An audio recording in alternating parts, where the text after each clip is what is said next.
Deb's asked a question which kind of relates on the last point you raised, Gabby. So I'll ask you this, and then I'll also ask Bailey the same question around dialogue around returning to stadiums in the US, dialogue with supporters. Has that taken place? It's in the hypothetical, yeah, it's taken place. We haven't had, I would say, real conversations about what, at least I haven't been a part of real conversations with regards to, okay, now let's talk about how is this actually going to happen. I think in general, there's a lot of apprehension about it. With COVID numbers still on the rise in the States, here in Oregon, you know, we're fortunate that our numbers have remained relatively low, but they are increasing. And so that's of great concern. And not only are our infection rates increasing or our positive testing increasing, but number of deaths are also increasing daily. And so it's something that we certainly miss the club. We miss the roster. We miss having energy around that, but you have to weigh the pros and cons of being able to go inside the stadium. And I know there are a lot of protocols that the league is exploring, and they took great precautions in Salt Lake City with the bubble that they created, and they had 0 positive tests throughout the tournament. It's another element to add fans to the equation, because fans aren't going to live in a bubble. And it just seems like a huge risk to me. So I haven't been involved in any of the conversations, but I am very apprehensive about them. I understand. And Bailey, is that what you're finding too? Yeah. So the way that we're kind of approaching it, as at least to, how are we talking to the leagues about it, is that we're really just talking to our members at a league level. So we went to the NWSL groups and we said, hey guys, do y'all want us to run a survey for y'all? Have y'all heard about post-tournament play? And from what they've heard so far is that post-tournament play is probably not going to happen unless it's an agreed upon friendly between the teams. So in that capacity, we're not really having to advocate as hard, because it sounds like it's not this huge mass organized league play that's going to be happening.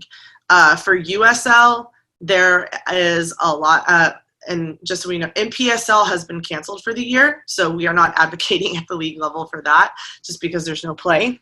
CPL is kind of up in the air. We've been talking to them about stuff, but Canada is in a much better place than the United States, and Canadian Premier League doesn't come south of their border. And then USL is in stadium with fans. And it's ever changing, and it doesn't seem like the clubs are being given the support that they need to enforce protocol correctly. But I think the other thing to look at is that this is not just a national protocol. Protocol changes by state and by city. So you're going to have a different protocol here in Dallas than you're going to have in Houston, and we're 5 hours away in the same state. You have a different infection rate. You have different hospitalizations. You have a different death rate. So literally city to city, you're going to have different restrictions. You have some cities in the United States where teams can't even train in their own stadium due to protocol that's happening in their cities. So with USL, it's this constant trying to get a hold of them, but it's really advocating at the club level, and them playing meant saving their league and saving player salaries and worker salaries. And so for us, there had to be an understanding that in order for that league to survive, and in order for people to get paychecks and be able to provide for their families or for themselves, play had to happen. And so a lot of the supporters and supporter groups have come out with their own protocol. Either we are not going to go in as an organized group because we don't want people to feel like they need to participate in XYZ, or they're also walking around and telling people, hey, please wear a mask. Hey, please do this. So there's some self-policing there. For MLS, because it is single entity, we actually have to advocate to the league. Otherwise, nothing's going to happen, because each of the clubs are looking for the answer from the league. And so we had to run a survey within our groups, and overwhelmingly our groups are looking at closed stadiums. So understanding that maybe let stuff play, but no fans in the stadiums because of how it's kind of like what Gabby said. You can't put fans in a bubble. You can't restrict what they're doing. You have a lot of places where masks aren't enforced. So how do you enforce a mask, where there's people who are, there's a lot of claims going around the United States right now. But anyways, it's this interesting, how do we make it to where it's not just safe for the players and the staff? A lot of the club staff has been back into their offices. We had 2 teams that were sent home from Orlando because of over 10 positive cases per team. And that was within a bubble. Since then, I think the bubble ended okay. It's still happening though.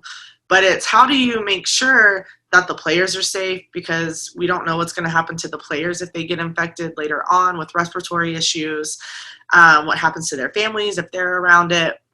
Is there going to be protocol that's put on the families because of the travel that's happening with the players?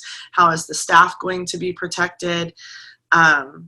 So it's really interesting as we look at this idea of returning to stadiums. I think the general notion is that fans aren't ready over here, and we're excited for live sport.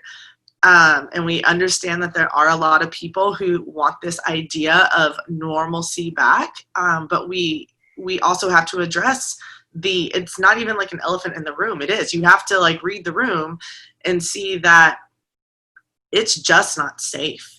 And so that's what we're going to be advocating for to any league that wants to bring fans in. And if fans do go in, I think our supporter groups are going to do what the USL groups are doing, which is kind of having to self-police and almost peer pressure to an extent to follow protocol, social distancing, and mask wearing. So.